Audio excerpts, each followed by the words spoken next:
watching PowerNation. Coming up next, we dig into our plans for this K-10 square body project. Then we talk about what will power our K-10 Chevy and dive into the TCI 4L80E powertrain. Later, we get separation anxiety and start tearing this square body down. And then I repair the cab corners on our K-10 square body.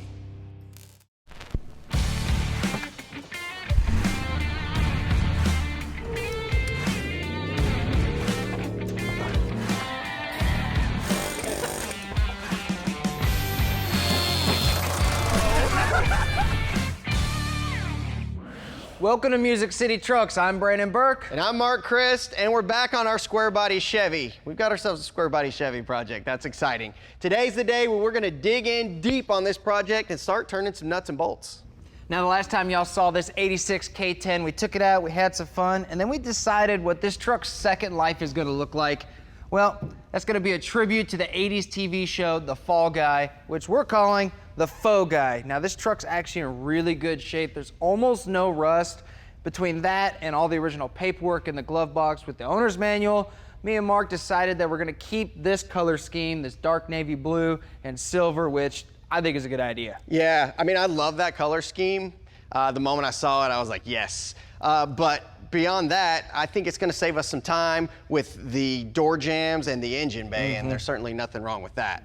So this truck is not a clone, it is a tribute. So there's things about it that the TV truck had that our truck won't have. Obviously it's a Chevy, not a GMC. It's not gonna have that crazy hideaway box in the bed, that's okay. But there are some components that you have to make Colt Seavers proud.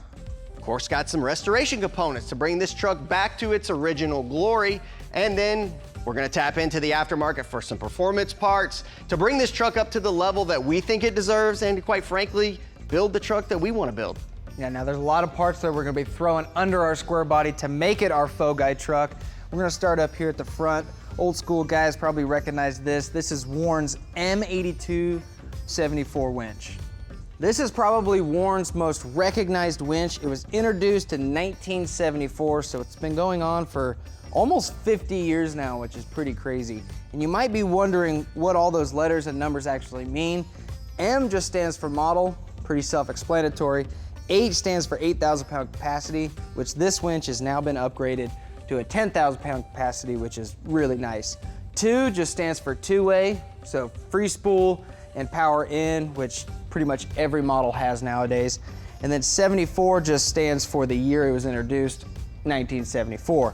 Now there's 2 models of this nowadays, and we have the S model, which means synthetic. So it comes with the rope, and it comes with the fair lead without the cable rollers on it.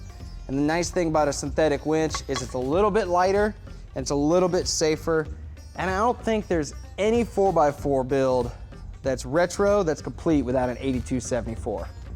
Moving on to the restoration components, you can see we've got this awesome grill setup that we got from Classic Industries. It comes with the grill, the bow tie logo, and the bezels for the headlights. We went ahead and also got the headlights, turn signals, some side markers, and some Fender badges. Now these are just little pieces, but a little bit goes a long way on stuff like this.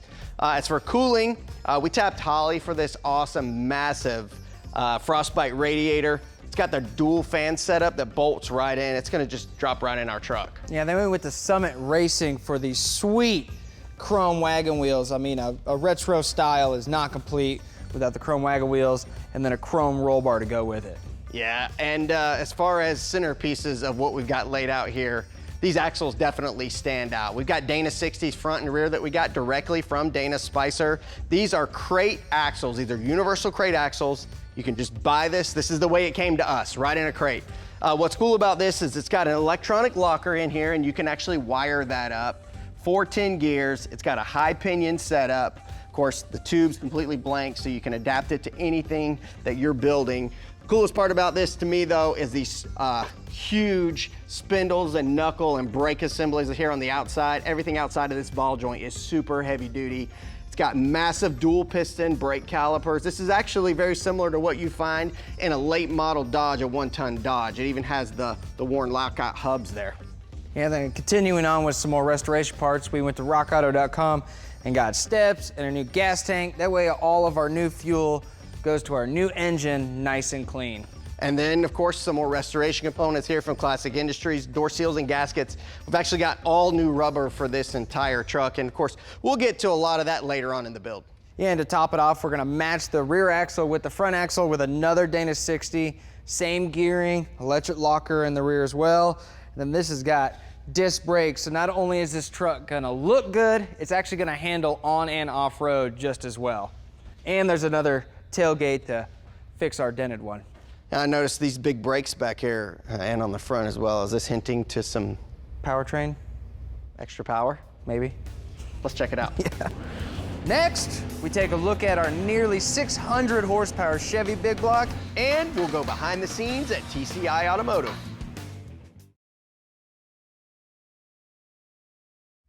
Well, we've been introducing a lot of the parts that are going to be making up our square body Chevy build, but we haven't yet got into the big components of the drivetrain, specifically the powertrain, starting with the engine. So we definitely wanted to go big block, and looking back, we realized that we haven't done anything but fuel injection. So this engine is definitely gonna get carbureted to keep it simple, and you might even recognize this engine from the twins that our sister show Engine Power built. In case you missed it, check it out. These 496 cubic inch big block Chevys feature forged Eagle crankshaft and H-beam rods, forged Icon pistons, and Howard's hydraulic camshaft and lifters, as well as all of the other supporting components to make these big blocks sing, and everything came from Summit Racing. The short block was topped with Trick Flow Specialties PowerPort 320cc heads, ARP hardware throughout, and a Wyand Track Warrior single plane intake. Once everything was torqued to spec, it was time to hit the dyno. So the first time we know of, two identical big block Chevys were coupled together and then dynoed together. It did it! Woo! It did it! Oh my God! And the pair made 1,167 horsepower. But individually, each one made almost 600, and we get to use one of them. Well, I don't know about you, Brandon, but 600 horsepower and a four-wheel drive square body, it's gonna be pretty cool. That's gonna be pretty sweet. Now this engine's pretty much ready to rip. We actually got a brand new carburetor that no one's seen before going on here. We got a really cool belt drive and a set of headers. Yeah, and it's just gonna drop right in, which is the best part. Let's move on to the transmission. Well, we definitely needed a heavy-duty transmission for that big block. That's what we've got here with this 4L80E Super Street Fighter trans that we got from TCI Automotive. It's made to handle up to 875 horsepower, so it's gonna be plenty strong for our 600 horse big block. Now, for the torque converter, we went with this bolt-together design, triple disc torque converter, which has a lockup in it as well. And it's got a stall of 3,000 to 3,200 RPM. And as for the flex plate, we went with TCI's SFI approved flex plate. Now TCI has been in business for a long time, and chances are they've got a transmission for your project. Well, here's who they are, what they do, and how they do it. TCI Automotive was founded in 1968 as a small local business dedicated to delivering high-performance transmissions and parts to a small group of hardcore drag racers. In the 50-plus years since, the company has grown to be one of the largest and most technologically advanced automatic transmission manufacturers in the world. From concept to a finished product that's headed out the door to a happy customer, TCI handles every step of the build process. In its hometown of Ashland, Mississippi, TCI has highly trained technicians and builders, its own R&D and engineering facilities, dedicated test vehicles, and multiple dynos, so every piece is tested for quality control before it ever leaves the facility. Well, being we're running the 4L80E and it's a fully electronic transmission, you have to have a transmission controller, and since this truck was never equipped with EFI or an electronic transmission, it makes sense that we run an aftermarket transmission control unit, and that's what we've got here with this brand new Edelbrock TC. You can see it's got a nice compact design. You can mount it pretty much anywhere. This thing will allow you to control your shift points, shift firmness, shift speed, torque converter lockup, line pressure, and even your speedo calibration, among many other things. Now, there are different setups that are already in here. You can use the setup wizard, so make it nice and easy, or you can set your own tune and you can communicate with this thing through an app that you download to your phone, whether you have Android or Apple iOS. Now, this thing will control GM 4L60, 4L65, 4L70, 4L80 transmissions. And not only that, it comes with its own wiring harness here. It's nice and simple and tidy, easy plug and play. And this will work with either EFI or carbureted applications like ours. And just like everything else Edelbrock, it's made right here in the US of A. And as far as our transfer case goes, we found ours on Summit Racing. This is a new process 241C, so this would have came in 2500s and 3500s from the mid 90s to the late 90s, which is nice because it comes with a 32 count input shaft that's gonna match our transmission. And it also comes with a front yoke on the driver's side, so that's gonna match our front axle that we chose. Not only are all these components heavy duty, but they're bolt together, so they're gonna be easy to install. Now that we got our heartbeat figured out, we're gonna start tearing into the truck, tear it apart, put it back together. Up next, Brandon and I blow this truck apart. Kinda.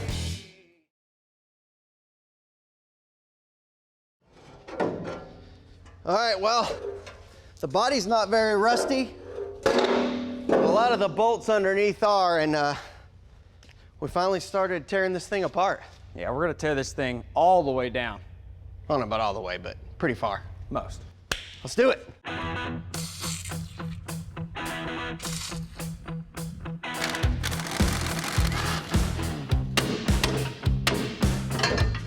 All right, I got it. Now the impact's nice and all, but that's kind of what its job is meant to do, is to break bolts loose. And you guys know that I like my hand tools, so let's see if deep creep helps with this ratchet. Stubborn.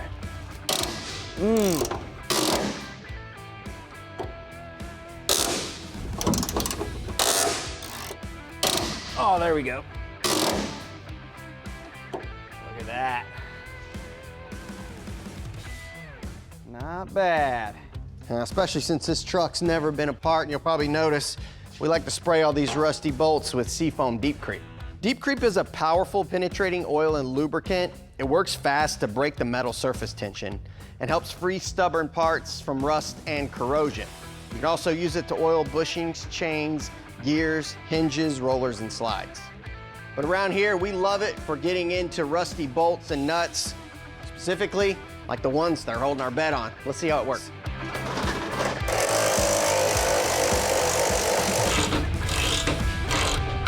With all the bed bolts loose, we can now remove the tailgate. Then we can remove the bed. There you go. This is a truck bed lifter. One of the most invaluable tools while working on a truck. Ready? Yep, hit it. Oh, you're good right there. Send it.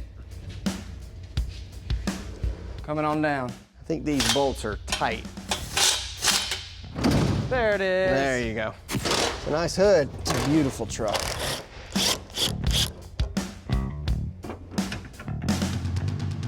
Deep creep's not just good for bolts. Put the Brandon touch on it.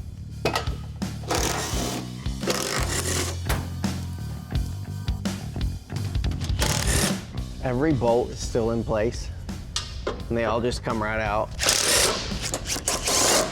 Pretty impressive. Well, the impressive part is none of these trucks still have their I don't think air I've dam. ever taken one of those off.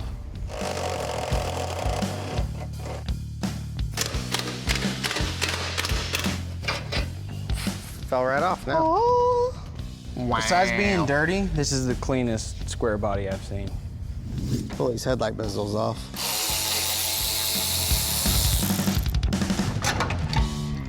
Yeah. Are you ready? After that big old mess. Moving up front, with the hood out of the way, we can start removing the front clip.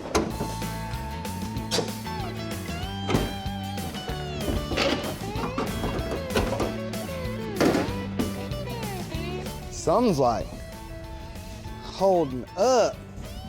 Oh. Wire? What, that wire? One wire? One wire. One wire?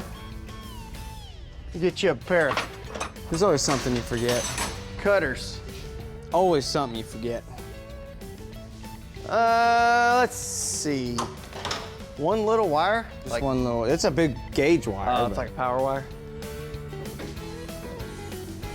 Let's try it. Can you send it?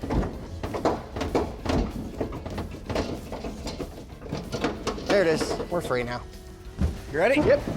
There we go. Yay! If we would have took the AC line off. Well, I cut it. I just cut it in the wrong side. Dude. Wow. Getting there. Everywhere we look, this truck's clean. Nice truck. Yeah. Let's keep digging. I'm gonna pull the interior out. Yeah. When you're cleaning up the engine bay on your ride, it's easy to grab the obvious things like chrome valve covers and air cleaners, but don't forget the details like bolts and fasteners. And what better way to clean up your engine bay than a matching set of accessory bolts? This is a polished stainless steel bolt kit from ARP. It comes with everything from valve cover bolts to oil pan bolts and everything in between for LS1, LS2, and LS6 engines. All the bolts are labeled so you know what goes where, and they're all the correct length, so all the guesswork has been removed. These kits are available in both 6 and 12-point head designs, and for just about every popular engine you can think of. Coming up, say goodbye to the only rust this Chevy truck's ever seen. Looks good now.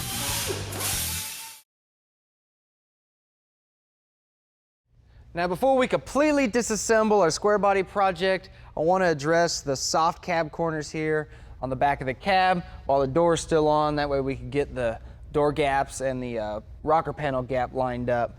Now, with that being said, this is a clean truck. I mean, you can see the chassis really clean. All the other body panels are super clean, but the back of the cab is pretty soft. Now, we went to Classic Industries for some of the restoration components, but they also have sheet metal, and this is where we got these panels from. Now, we're probably not gonna use the entire panel, hopefully, but before we cut this up and start taking measurements, we need to get the paint off the back of the cab and see how far that rust goes.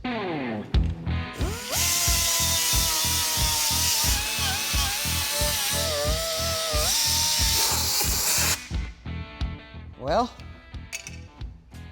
that cab corner's in really nice shape. The rust doesn't go past the rocker seam. It's literally just this bottom.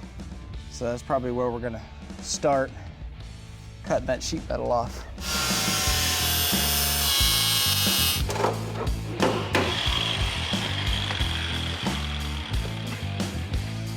So this is a really good example of why you don't just patch this spot right here, is because on the background, all the way into the middle of the seam, it's rusting away. So a little patch panel would have worked for a couple of years, but cab corner's still rusting away. Now you're getting it cleaned up. Like I said, chisel works just fine.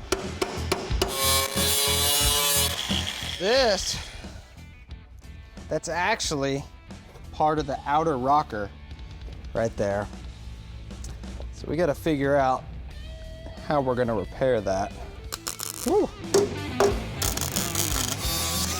This is like one of those things where multiple tools are necessary to get this panel to look like it was never replaced. I'm gonna call that pretty dang good. Well, we got lucky on our square body. We didn't have to cut too much out of the cab corner, but if your truck's from the north, it's probably got a bunch of rust, and this cab corner from Classic Industries goes pretty much a third of the way up the back of the cab, so you got plenty of meat on the bone to replace all that rotted sheet metal, but we don't need it, so we're just gonna cut this one low.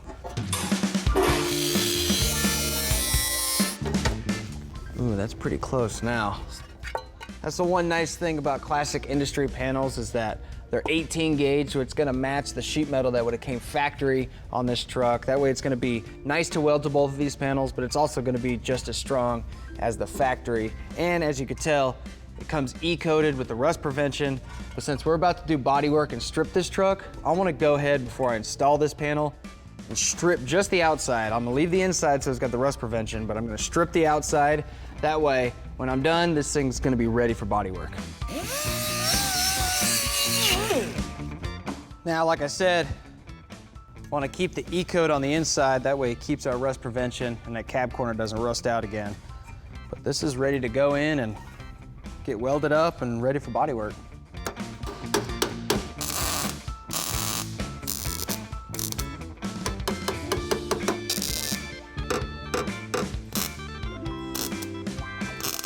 Spot welder time. Oh, yes. Woo! Grind this down smooth, and you'll never know I did it.